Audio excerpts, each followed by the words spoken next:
I'm an art historian and a PhD student, so I'm gonna start off by showing you an artwork. Let's see. And this is an artwork.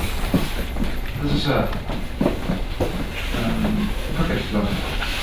One of the tiniest and most unremarkable items in the museum archives at Kunstmuseum of Modern Art in Denmark. It's unremarkable and common and perhaps even a random object, but nonetheless part of one of the most interesting works in the archives.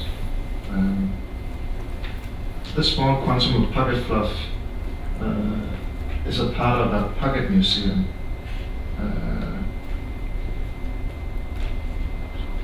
A mail art artwork from the early 80s, a kind of anti-museum, not much bigger than a shoebox. The Danish artist Mogens Nielsen invited people in this international network of mail artists to send him whatever they had in their pockets. And a little more than 100 artists responded by sending all kinds of stuff in parchment paper envelopes, pocket fluff, as you saw, cigarette lighters and keys. They sent coins, notes and tickets, but also small drawings and photos and collages, even sugar cubes.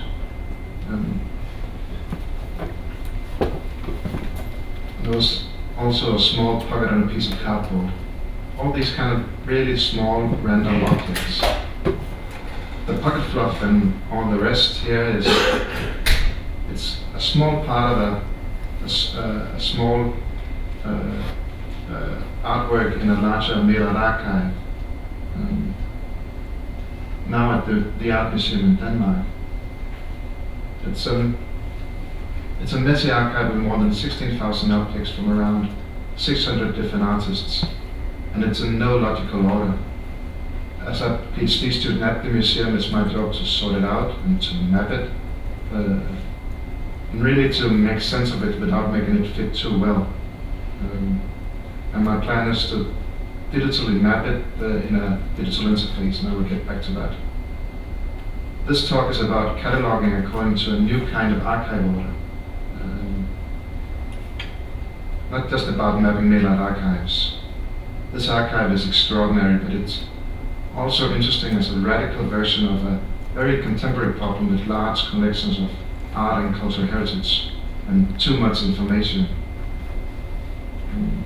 So first, let me just very briefly tell you the story behind mail art, and then move on to the cataloging and the archiving and digital mapping of the archive. Mail art began about 50 years ago, in the beginning of the 60s. A small group of American artists began to mail works of art. It could be anything that could fit in an envelope, collages and drawings and small objects as part of a letter, sound recordings, film even. And all these objects just began to circulate. An object or a work of art could start off one place, be transformed to another place, and then end up at a third location. Or, like in the instance with the Pocket Museum, an artist could get an idea and invite people in the network to deliver the parts and then assemble the parts to a single work of art. So, really it was an attempt to free the art from the galleries and the museums, to make an art that would reproduce and mushroom, much like we think of information today as something that is always in transfer, something that can be changed all the time, open-ended and part of an exchange instead of something autonomous and static and fixed.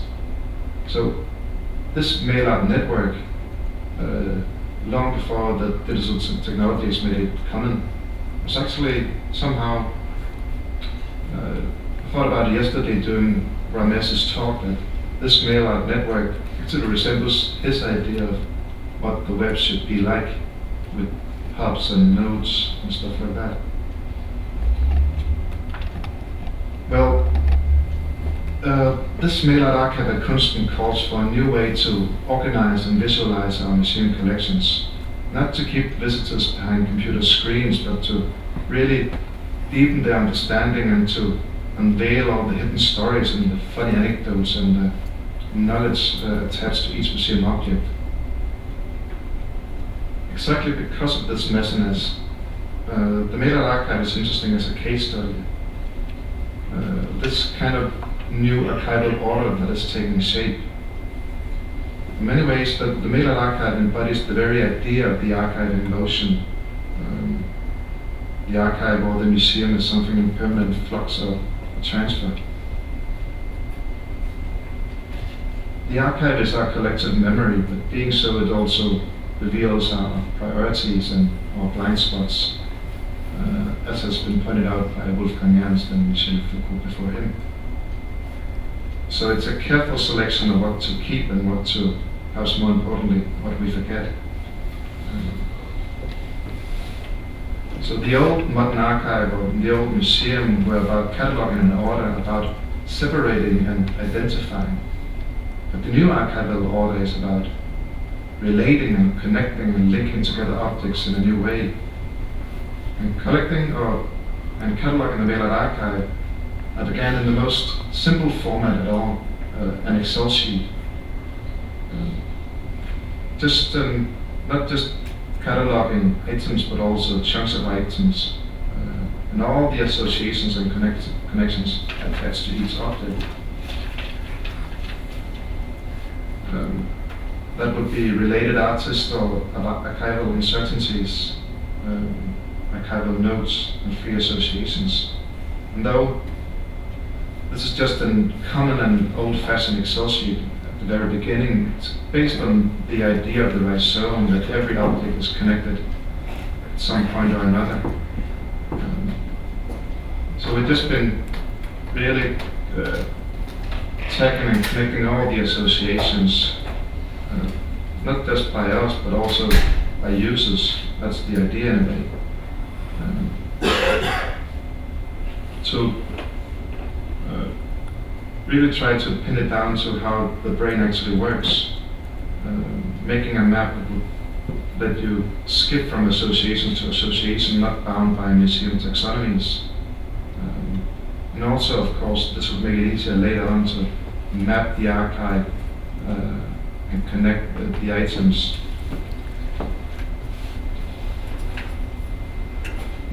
This whole database, of course, the Excel sheet got pretty messy itself, but it's going to be part of the Chaos system, which is a cultural heritage open archive system, data management system, which is a kind of lets you catalog all the associations. It's a new system developed by Danish Broadcasting System. And I'm now working with a small group of museums and digital designers on creating this digital map of the archive. And I can unfortunately only show you the conceptual drawings because they're coding as we speak. But in this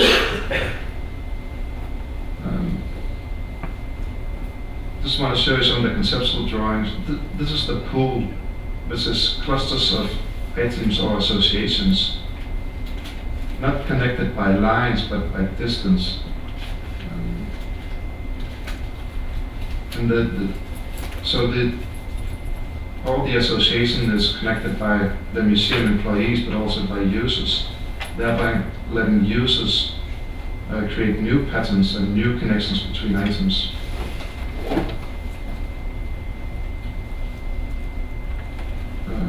Clustering down and making new pathways through the archive.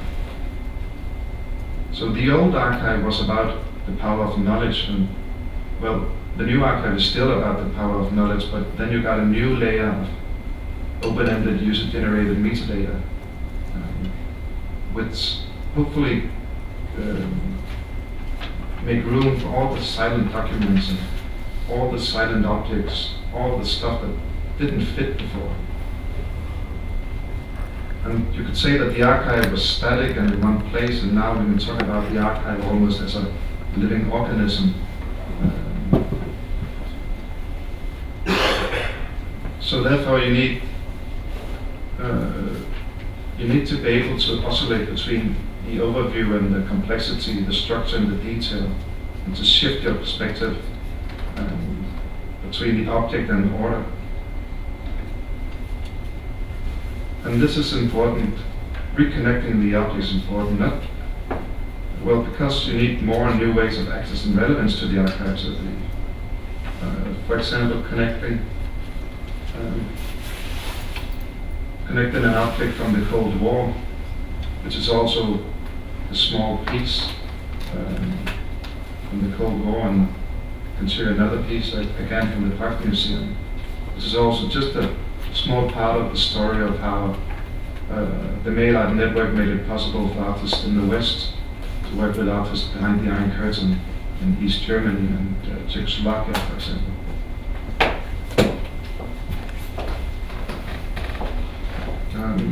The weird thing is, from my experience, it's only when you get close to an object that you see all the associations and all the connections to the object, whether it's to other objects or an event or a grand narrative.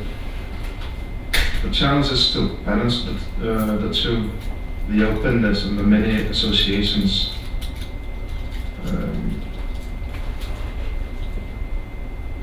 The motion and the mess, and then still have a focus on the object and the quality and what really makes us excited about our cultural heritage.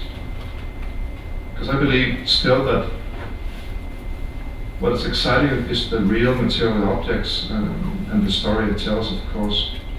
And we need to have some kind of digital tool for the close reading of objects. Especially now in the digital age, we need to get nearsighted to like Unulatur work like ants close to the ground. As the German historian Wolfgang Ernst has pointed out, there's a close relationship between counting and narrative, which is obvious in the German words for counting, zählen, and narrating or telling a story, erzählen. Counting and narrative, zählen and zählen, that's connected, and we need, if we want to tell a new interesting story from our collections, we need to first look at cataloging and the organization of objects. We must look at linking our items, not look at them as a single unattached autonomous object with a small white label, but something where we associate and map all the associations to tell the best stories, really. And only then will even a tiny object, an ancient artifact or a small amount of pocket fluff be relevant and engage the visitor. And that was my talk. Thank you.